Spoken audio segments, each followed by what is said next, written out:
Good morning. Shop with Art here. I sell on Amazon, and I just want to kind of show you what it is that I do when I'm about to ship. So I'm in my garage. I have everything in a disarray, but I know what it is that I'm doing. But anyway, I sell on Amazon. I've been selling on Amazon for about 6 years now, and I'm quite content with selling on Amazon. I do this every day. I come out, I print my orders. I've already did some of my orders. Today is Monday. I did some of them. I dropped some of them off yesterday at UPS, so I was able to get some of them down. But these are all my orders. I got to get them out. Some of them I have to go to the store and pick up.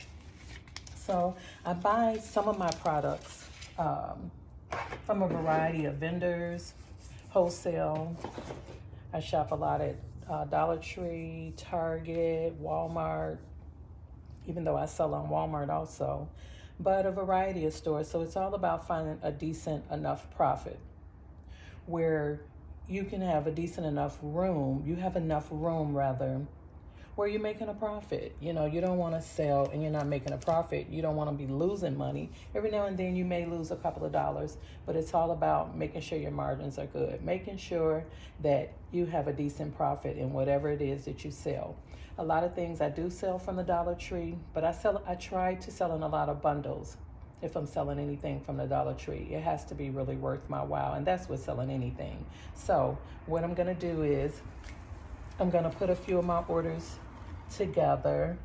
I have some of them together already. Again, I buy a variety of things that I sell. I try to see if it's already on Amazon. And if it is, I can piggyback off of that. You say, well, what is piggyback? Piggyback means that you can sell that item that's already listed, and you can it's almost like a copy and paste type of thing, but you can just click on sell. You want to make sure that it's under the brand name. You want to make sure you're not infringing on whatever it is that you're selling, but you're not selling under a brand. Because if you are not under a brand, but under someone that's licensed and they have their own business, you'll get a message if you do try to sell under them. But just in case, you want to make sure that you're careful with who you're selling under. So you want to make sure that you are approved and that you are able to sell those products. So what I'm doing is I'm putting a lot of my orders together. I have to go back to Target. I have to go back to Walmart and pick up a few things because I ran out. So I'm going to put some of my orders together. I have all of these. This one right here is tedious. So this one, I have to go back in the house and get this one. I thought I had it out here. Those are some candles that you have to pack really, really well. You have to be careful with packing those. This right here is easy. This is one that I found actually at the Dollar Tree. And again, it's all about profit. And regardless of what people say, you can do really well on Amazon. If you're mindful of your matrix, your numbers, your shipping, you have to allow enough room for those things. Amazon fees, you have to allow enough room for everything so that you can have a profit, because if you don't have a profit, what's the point in even selling? So I'm going to put this order together right quick. This is a small order, and I'm all about measurements. You got to get your scale. You have to weigh it. You want to make sure you do all of that, because if you don't, they will, and they will take their money if you didn't price it right or if you didn't weigh it correctly. They will take their money. I'm sorry, I'm out of the camera. I'm getting some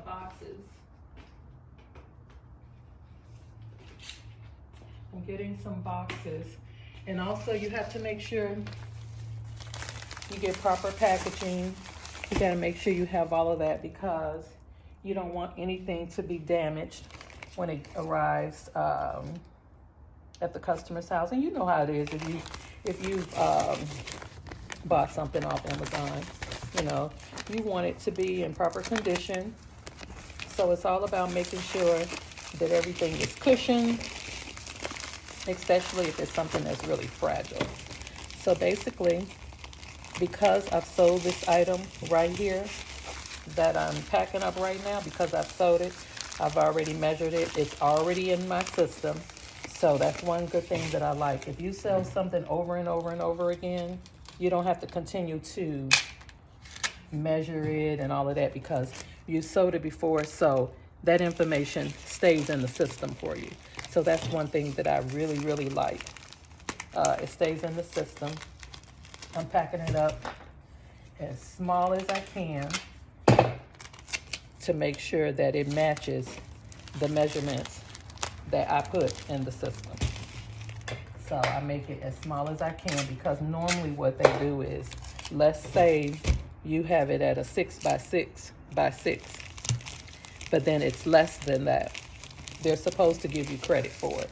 A lot of times I do go back and check some of the bigger items that I ship out to make sure that they didn't overcharge, try to add on extra dollars or extra cents or whatever to whatever it is I'm shipping out. I'm just gonna take this, put that in my basket, and I'm gonna move on. I do UPS, US Postal Service, and Amazon pickup sometimes. I do Amazon pickup sometimes. That's if the postage is less. If it's less, every now and then I'll use Amazon to pick up packages for me. I've had some bad experiences with Amazon, so I don't send a lot out through Amazon. I think they're still trying to figure everything out. But sometimes I don't have time to be playing around with Amazon. And you don't like to have customers constantly reaching out to you. I didn't receive my order, or Amazon saying, we have to return the package to you because it was undeliverable. Why was it undeliverable? And that's something that they can't explain if you ever have to call in and tell them that. They'll ship it back to you. So then you have the customer, I'm sorry, you guys. I'm looking for one of my my polishes. Then you have the customer reaching out to you, and now they're complaining because they didn't receive their order. So I try not to use them if I don't have to, but if the shipping is much better and it's not as high as UPS or the Postal Service, sometimes I do take a chance. Oh my goodness, I don't have it for yesterday. Here it is. So, it's another item. Again, just like one that I just wrapped up that I sell. Got from the Dollar Tree. And I'm gonna sell it. I've already sold it. And I just ran across this one accidentally, and had a super duper profit, and I'm selling it, and I love it. So it's all about doing your research, doing your homework, all about research. Make sure you have the proper tools to make sure that whatever it is that you're selling is worth it and it's profitable, and that you can sell it. Now, because I've been selling for a while, sometimes I get automated, I'm automatically ungated, meaning that it's open to me where I can sell the product. When you first start out, you're locked in, meaning you're gated, where you can't sell a lot of things, especially some brand name items, where you just cannot sell it. You don't have the history, you're new, so you have to give yourself a little time.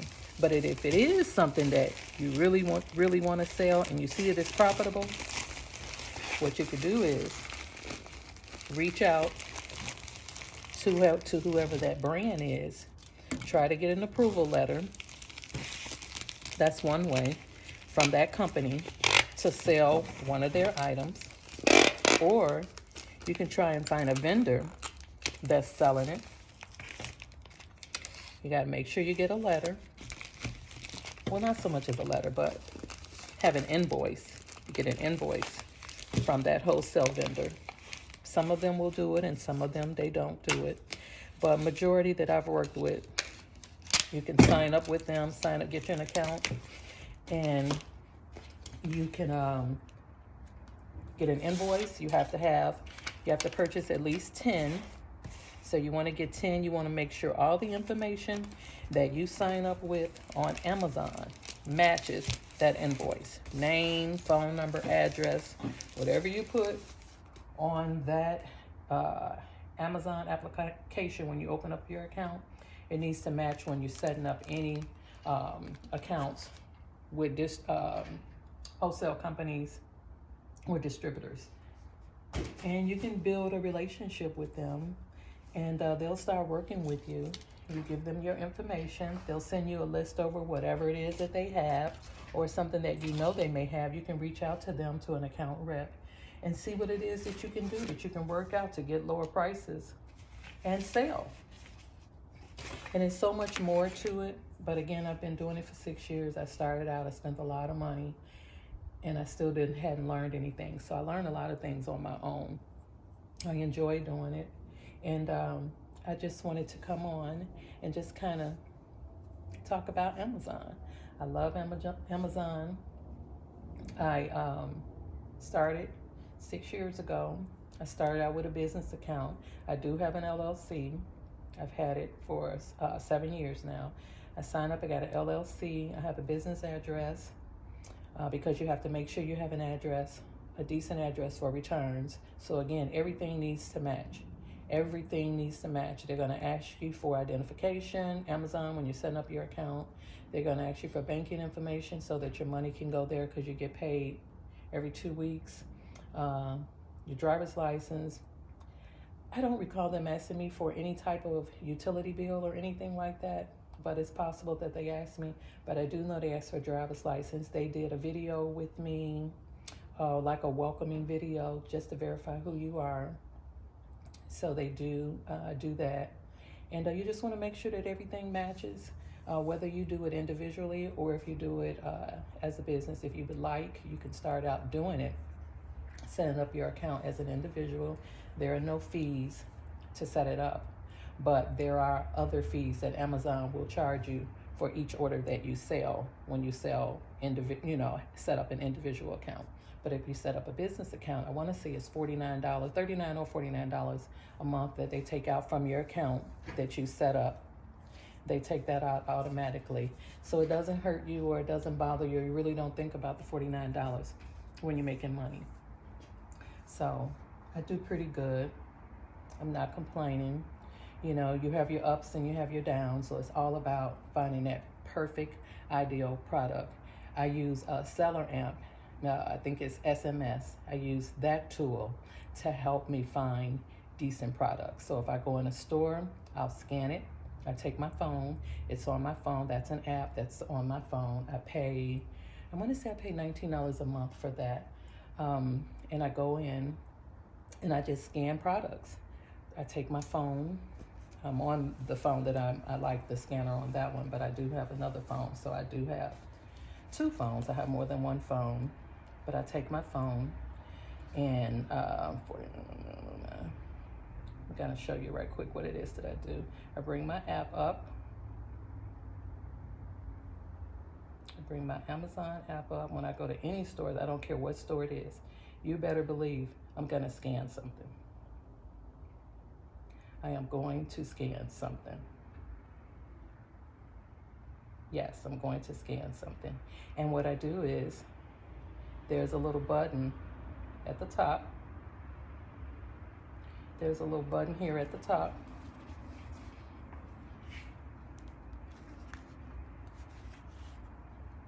It's moving all around. But there's a button here at the top. I'm gonna try and find it. Hopefully you guys can see it. Right here, it's a little camera. It's right there. And you click on it. And let's say I have these sprays right here I sell. This spray right here, I sell this spray. Yeah, and the camera is very sensitive, so you have to try and turn it away from things. But you want to just take it and you want to go to the barcode and you want to scan it. Sometimes you have to try it more than once because it's picking up so many other things that's around you. And I like the phone that I'm talking to you guys on better because this one can be really, really crazy sometimes. So I'm gonna try to turn this way. And if not, sometimes if this doesn't work, I just do the picture. So it's not coming up this way. So I'm gonna do it this way. I'm gonna click on my camera one more time. I'm sorry that this is happening. I'm gonna click on my camera again and I'm gonna put it in front of the camera and see if it'll pick it up that way. And it did.